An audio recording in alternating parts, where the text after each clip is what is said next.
Assalamualaikum warahmatullahi wabarakatuh, sahabat muslim. Tentunya di video kali ini sebelum kita mengenal sejarah grafika dan penerbitan, mari kita ketahui pengertian dari grafika itu sendiri. Berikut ini.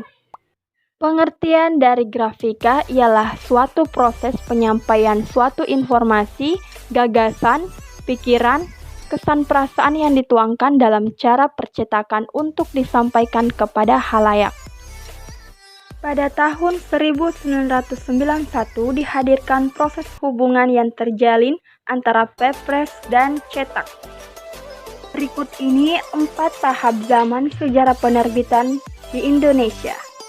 Pada tahun 1624, Belanda menghadirkan sebuah mesin cetak ke negara Indonesia. Mesin cetak yang dimaksud dibawa oleh misionaris gereja, akan tetapi meski mesin cetak sudah dihadirkan, mereka masih minim tenaga ahli untuk mengelolanya. Tahun 1596, di mana negara Belanda hadir ke Indonesia, yang dikomandani oleh Cornelius de Houtman. Dengan kehadiran Belanda, menandai munculnya industri penerbitan di Indonesia. Pada mula itu hadir beberapa surat kabar, yaitu punya Belanda. Isinya tersebut biasa mengenai perniagaan. September 1917, pemerintah Belanda membuat lembaga yang diberi nama Balai Pustaka.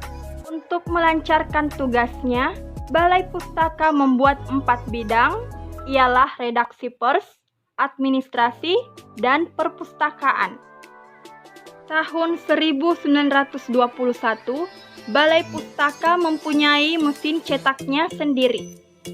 Pada tahun 1855, beberapa surat kabar berbahasa Melayu diterbitkan seperti Bulanan Bintang Oitara, Surat Kabar Betawi, Setiap Minggu Slompret Melayu, Surat Kabar Bintang Timur, dan Surat Kabar Mingguan Biang Lala.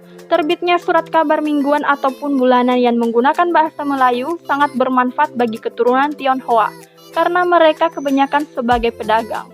Mereka memuat iklan dalam surat kabar Melayu.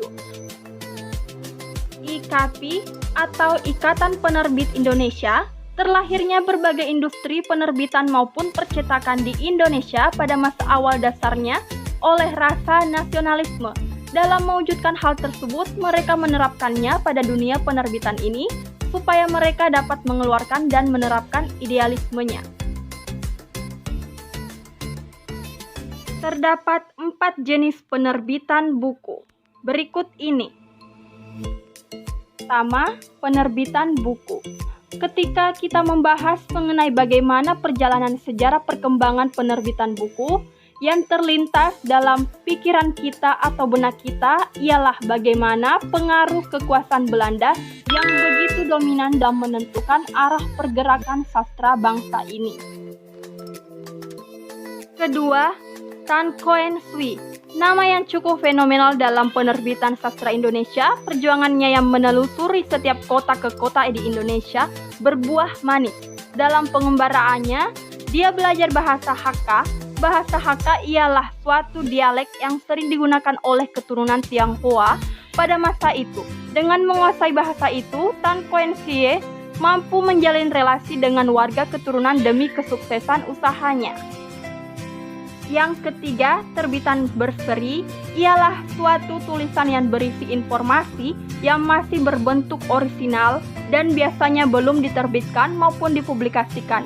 Maka dari itu terbitan berseri ini dimasukkan ke dalam golongan literatur primer. Yang terakhir, keempat, terbitan berkala ialah terbitan maupun publikasi berseri yang berkelanjutan kecuali surat kabar. Misalnya majalah ilmiah, jurnal, buletin, newsletter, adventures, dan lain-lainnya.